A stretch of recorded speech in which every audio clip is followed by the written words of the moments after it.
मेरे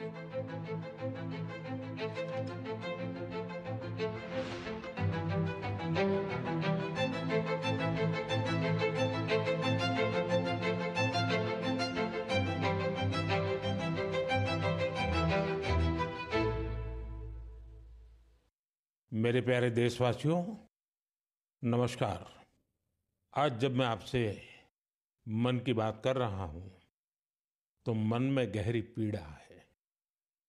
22 अप्रैल को पहलगाम में हुई आतंकी वारदात ने देश के हर नागरिक को दुख पहुंचाया है।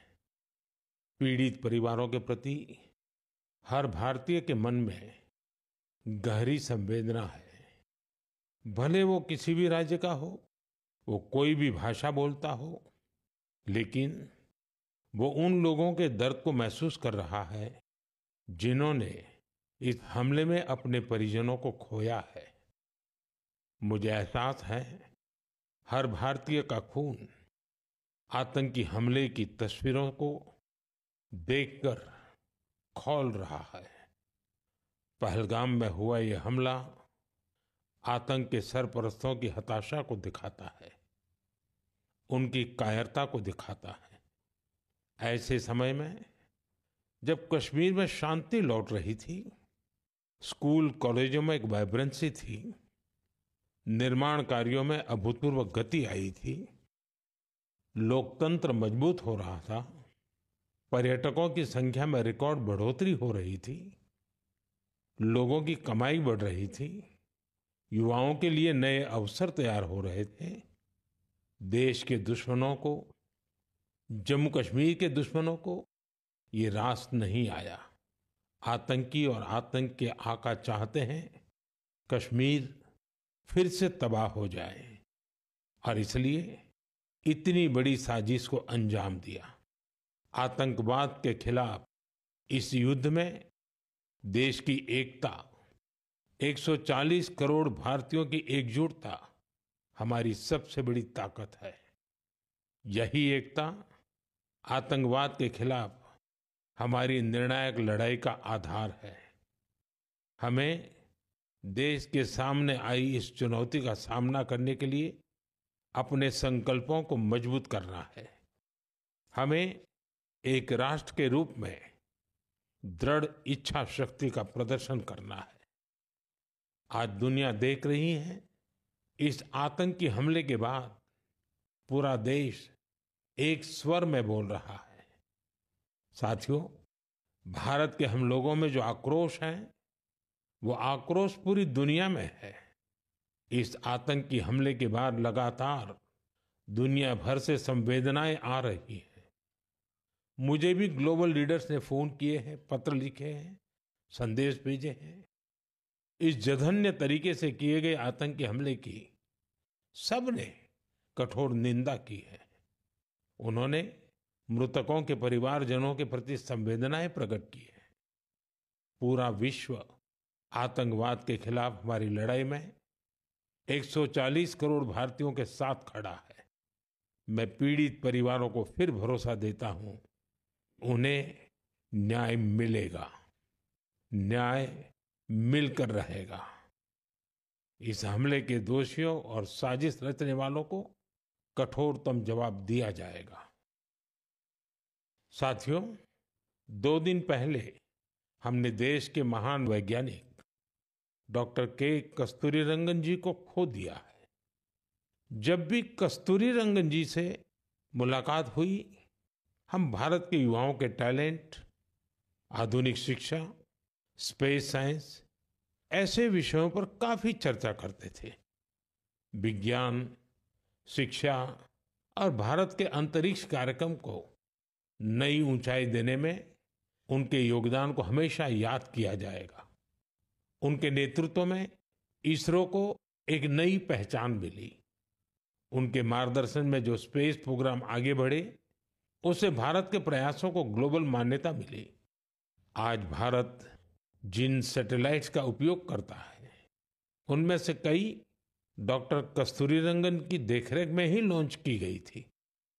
उनके व्यक्तित्व की एक और बात बहुत खास थी, जिससे युवा पीढ़ी उनसे सीख सकती है। उन्होंने हमेशा इनोवेशन को महत्व दिया। कुछ नया सीखने, जानने और नया करने का विजन बहुत प्रेरित करने वाला है। डॉक्टर के कस्तूरीरंगन जी ने देश की नई राष्ट्रीय शिक्षा नीति तैयार करने में भी बहुत बड़ी भूमिका निभाई थी।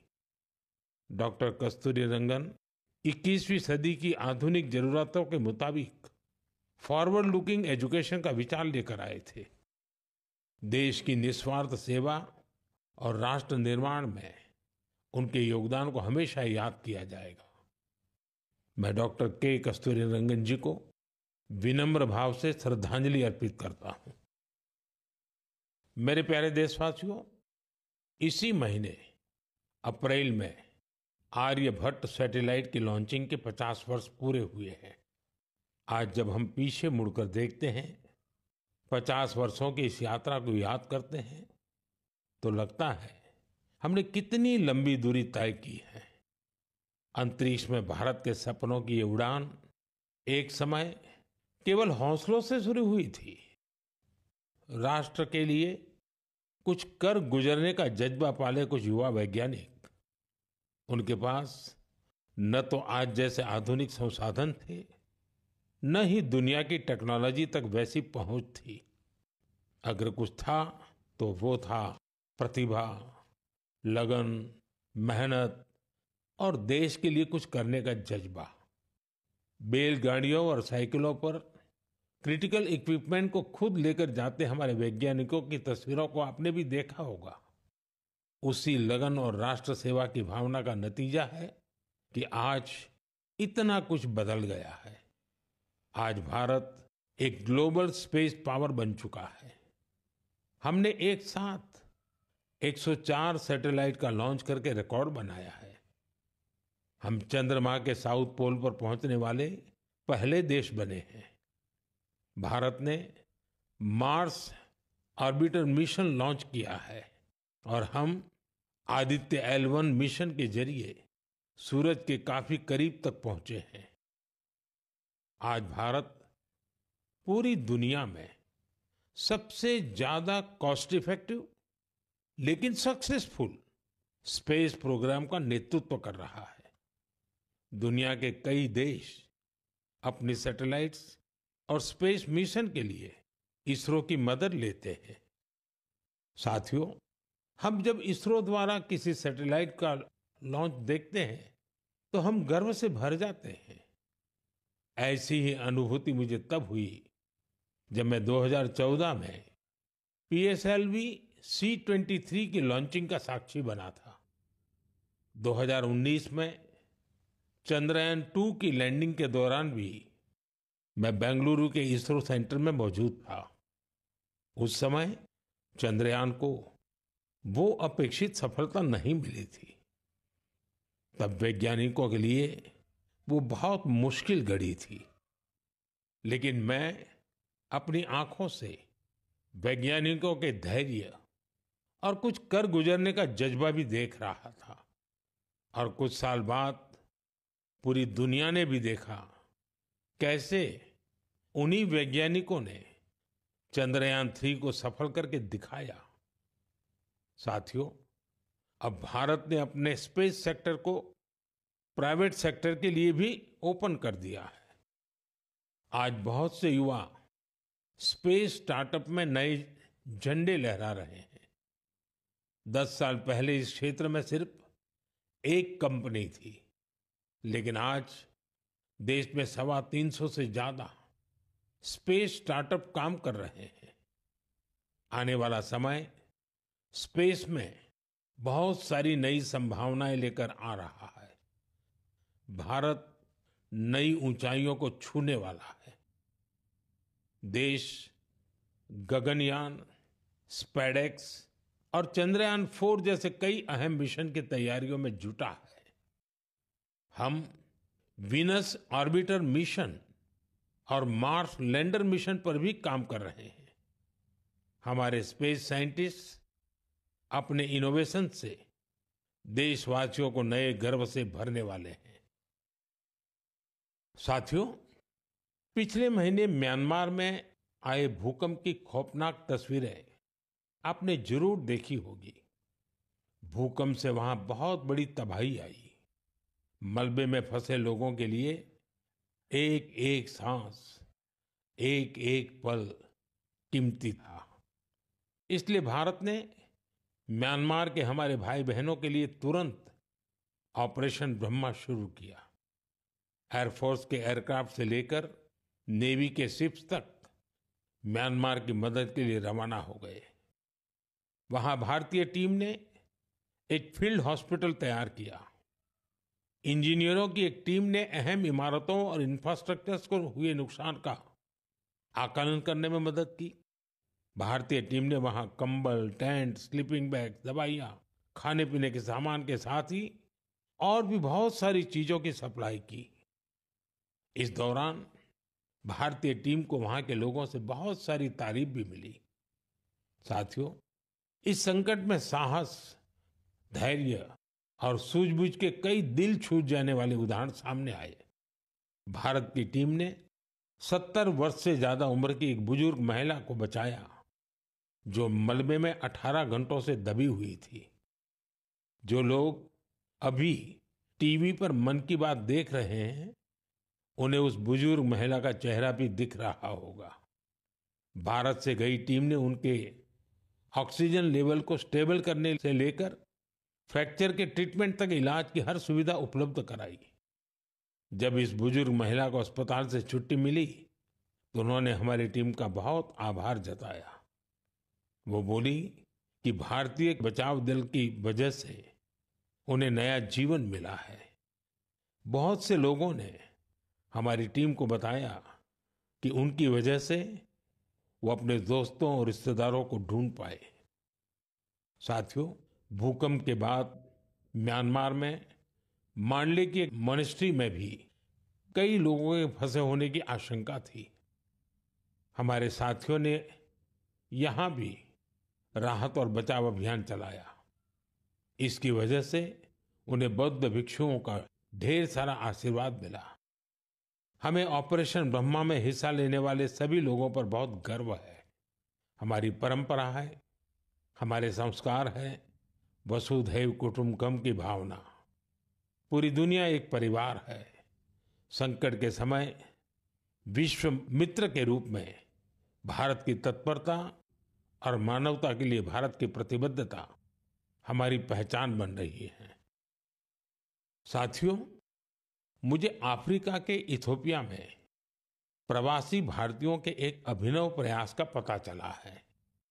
इथियोपिया में रहने वाले भारतीयों ने ऐसे बच्चों को इलाज के लिए भारत भेजने की पहल की है, जो जन्म से ही हृदय की बीमारी से पीड़ित हैं। ऐसे बहुत से बच्चों की भारतीय परिवारों द्वारा आर्थिक मदद भी की जा रही है। अगर किसी बच्चे का परिवार पैसे की वजह से भारत आने में असमर्थ है, तो इसका भी इंतजाम हमारे भारतीय भाई बहन कर रहे हैं। कोशिश ये है कि गंभीर बीमारी से जूझ रहे इथियोपिया के हर जरूरतमंद बच्चे को बेहतर इलाज मिले। प्रवासी भारतीयों के इस नेक कार्य को इथियोपिया में भरपूर सराहना मिल रही है। आप जानते हैं कि भारत में मेडिकल सुविधाएं लगातार बेहतर हो रही है। इसका लाभ दूसरे देश के नागरिक भी उठा रहे हैं।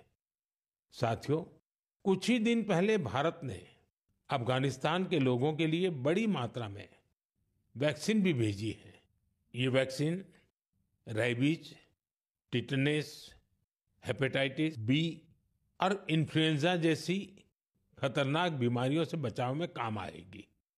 भारत ने इसी हफ्ते नेपाल के आग्रह पर वहां दवाइयां और वैक्सीन की बड़ी खेप भेजी है। इनसे थैलेसीमिया और सिकल सेल डिसीज के मरीजों को बेहतर इलाज सुनिश्चित होगा। जब भी मानवता की सेवा की बात आती है, तो भारत हमेशा इसमें आगे रहता है और भविष्य में भी ऐसी हर जरूरत में हमेशा आगे रहेगा। साथियों, अभी हम डिजास्टर मैनेजमेंट की बात कर रहे थे। और किसी भी प्राकृतिक आपदा से निपटने में बहुत अहम होती है आपकी अलर्टनेस, आपका सचेत रहना। इस अलर्टनेस में अब आपको अपने मोबाइल्स के एक स्पेशल ऐप से मदद मिल सकती है। ये ऐप आपको किसी प्राकृतिक आपदा में फंसने से बचा सकते हैं और इसका नाम भी है सचेत। सचेत ऐप भारत की नेशनल डिजास्टर मैनेजमेंट अथॉरिटी ने तैयार किया है। बाढ़, साइक्लोन, लैंडस्लाइड, सुनामी, जंगलों की आग, हिमस्खलन, आंधी, तूफान या फिर बिजली गिरने जैसी आपदाएं हो, सचेत ऐप आपको हर प्रकार से इन्फॉर्म और प्रोटेक्टेड रखने का प्रयास करता है। इस ऐप के माध्यम से आप मौसम विभाग से जुड़े अपडेट्स प्राप्त कर सकते हैं। खास बात यह है कि सचेत ऐप क्षेत्रीय भाषाओं में भी कई सारी जानकारियां उपलब्ध कराता है। इस ऐप का आप भी फायदा उठाएं और अपने अनुभव हमसे जरूर साझा करें। मेरे प्यारे देशवासियों, आज हम पूरी दुनिया में भारत के टैलेंट की तारीफ होते देखते हैं। भारत के युवाओं ने भारत के प्रति दुनिया का नजरिया बदल दिया है और किसी भी देश के युवा की रुचि किस तरफ है, किधर है, उससे पता चलता है कि देश का भविष्य कैसा होगा। आज भारत का युवा साइंस, टेक्नोलॉजी और इनोवेशन की ओर बढ़ रहा है। ऐसे इलाके जिनकी पहचान पहले पिछड़ेपन और दूसरे कारणों से होती थी, वहां भी युवाओं ने ऐसे उदाहरण प्रस्तुत किए हैं जो हमें नया विश्वास देते हैं। छत्तीसगढ़ के दंतेवाड़ा का विज्ञान केंद्र आजकल सबका ध्यान खींच रहा है। कुछ समय पहले तक दंतेवाड़ा का नाम केवल हिंसा और अशांति के लिए जाना जाता था, लेकिन अब वहां एक साइंस सेंटर बच्चों और उनके माता-पिता के लिए उम्मीद की नई किरण बन गया है। इस साइंस सेंटर में जाना बच्चों को खूब पसंद आ रहा है। वे अब नई नई मशीनें बनाने से लेकर टेक्नोलॉजी का उपयोग करके नए प्रोडक्ट्स बनाना सीख रहे हैं। उन्हें 3D प्रिंटर्स और रोबोटिक कारों के साथ ही दूसरी इनोवेटिव चीजों के बारे में जानने का मौका मिला है। अभी कुछ समय पहले मैंने गुजरात साइंस सिटी में भी साइंस गैलरीज का उद्घाटन किया था। इन गैलरीज से ये झलक मिलती है कि आधुनिक विज्ञान का पोटेंशियल क्या है, विज्ञान हमारे लिए कितना कुछ कर सकता है। मुझे जानकारी मिली है कि इन गैलरीज को लेकर वहां बच्चों में बहुत उत्साह है। साइंस और इनोवेशन के प्रति ये बढ़ता आकर्षण जरूर भारत को नई ऊंचाई पर ले जाएगा। मेरे प्यारे देशवासियों, हमारे देश की सबसे बड़ी ताकत हमारे 140 करोड़ नागरिक हैं। उनका सामर्थ्य है, उनकी इच्छा शक्ति है। और जब करोड़ों लोग एक साथ किसी अभियान से जुड़ जाते हैं तो उसका प्रभाव बहुत बड़ा होता है। इसका एक उदाहरण है एक पेड़ मां के नाम। ये अभियान उस मां के नाम है जिसने हमें जन्म दिया, और ये उस धरती मां के लिए भी है जो हमें अपनी गोद में धारण किए रहती है। साथियों, 5 जून को विश्व पर्यावरण दिवस पर इस अभियान के 1 साल पूरे हो रहे हैं। इस 1 साल में इस अभियान के तहत देश भर में मां के नाम पर 140 करोड़ से ज्यादा पेड़ लगाए गए हैं। भारत की इस पहल को देखते हुए देश के बाहर भी लोगों ने अपनी मां के नाम पर पेड़ लगाए हैं। आप भी इस अभियान का हिस्सा बने ताकि 1 साल पूरा होने पर अपनी भागीदारी पर आप गर्व कर सकें। साथियों, पेड़ों से शीतलता मिलती है, पेड़ों की छांव में गर्मी से राहत मिलती है, ये हम सब जानते हैं। लेकिन बीते दिनों मैंने इसी से जुड़ी एक और ऐसी खबर देखी जिसने मेरा ध्यान खींचा।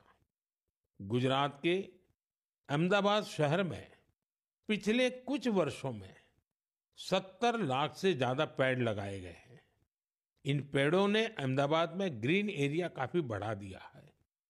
इसके साथ साथ साबरमती नदी पर रिवरफ्रंट बनने से और कांकरिया झील जैसे कुछ झीलों के पुनर्निर्माण से यहाँ वाटर बॉडीज की संख्या भी बढ़ गई है। अब न्यूज रिपोर्ट्स कहती हैं कि बीते कुछ वर्षों में अहमदाबाद ग्लोबल वार्मिंग से लड़ाई लड़ने वाला प्रमुख शहरों में से एक हो गया है। इस बदलाव को, वातावरण में आई शीतलता को वहां के लोग भी महसूस कर रहे हैं। अहमदाबाद में लगे पेड़ वहां नई खुशहाली लाने की वजह बन रहे हैं। मेरा आप सबसे फिर आग्रह है कि धरती की सेहत ठीक रखने के लिए, क्लाइमेट चेंज की चुनौतियों से निपटने के लिए और अपने बच्चों का भविष्य सुरक्षित करने के लिए पेड़ जरूर लगाएं। एक पेड़ मां के नाम। साथियों, एक बड़ी पुरानी कहावत है, जहां चाह वहां राह। जब हम कुछ नया करने की ठान लेते हैं तो मंजिल भी जरूर मिलती है। आपने पहाड़ों में उगने वाले सेब तो खूब खाए होंगे, लेकिन अगर मैं पूछूं कि क्या आपने कर्नाटका के सेब का स्वाद चाखा है, तो आप हैरान हो जाएंगे। आमतौर पर हम समझते हैं कि सेब की पैदावार पहाड़ों में ही होती है, लेकिन कर्नाटका के बागलकोट में रहने वाले श्री शैल तेली जी ने मैदानों में सेब उगा दिया है। उनके कुलाली गांव में 35 डिग्री से ज्यादा तापमान में भी सेब के पेड़ फल देने लगे। दरअसल श्रीशैल तेली को खेती का शौक था, तो उन्होंने सेब की खेती को भी आजमाने की कोशिश की और उन्हें इसमें सफलता भी मिल गई। आज उनके लगाए सेब के पेड़ों पर काफी मात्रा में सेब उगते हैं, जिसे बेचने से उन्हें अच्छी कमाई भी हो रही है। साथियों, अब जब सेबों की चर्चा हो रही है तो आपने किन्नौरी सेब का नाम जरूर सुना होगा। सेब के लिए मशहूर किन्नौर में केसर का उत्पादन होने लगा है।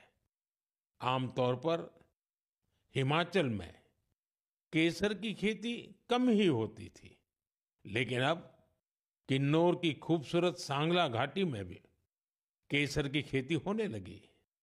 ऐसा ही एक उदाहरण केरला के वायनाड का है।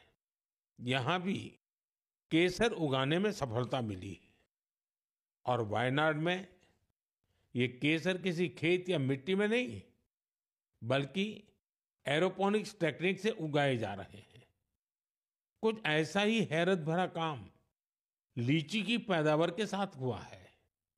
हम तो सुनते आ रहे थे कि लीची बिहार, पश्चिम बंगाल या झारखंड में उगती है, लेकिन अब लीची का उत्पादन दक्षिण भारत और राजस्थान में भी हो रहा है। तमिलनाडु के थिरुविरा अरासू कॉफी की खेती करते थे। कोडाईकनाल में उन्होंने लीची के पेड़ लगाए और उनकी 7 साल की मेहनत के बाद अब उन पेड़ों पर फल आने लगे। लीची उगाने में मिली सफलता ने आसपास के दूसरे किसानों को भी प्रेरित किया है। राजस्थान में जितेंद्र सिंह राणावत को लीची उगाने में सफलता मिली है। ये सभी उदाहरण बहुत प्रेरित करने वाले हैं। अगर हम कुछ नया करने का इरादा कर लें और मुश्किलों के बावजूद डटे रहें, तो असंभव को भी संभव किया जा सकता है। मेरे प्यारे देशवासियों, आज अप्रैल का आखिरी रविवार है। कुछ ही दिनों में मई का महीना शुरू हो रहा है। मैं आपको आज से करीब 108 साल पहले लेकर चलता हूं। साल 1917। अप्रैल और मई के यही 2 महीने देश में आजादी की एक अनोखी लड़ाई लड़ी जा रही थी। अंग्रेजों के अत्याचार उफान पर थे।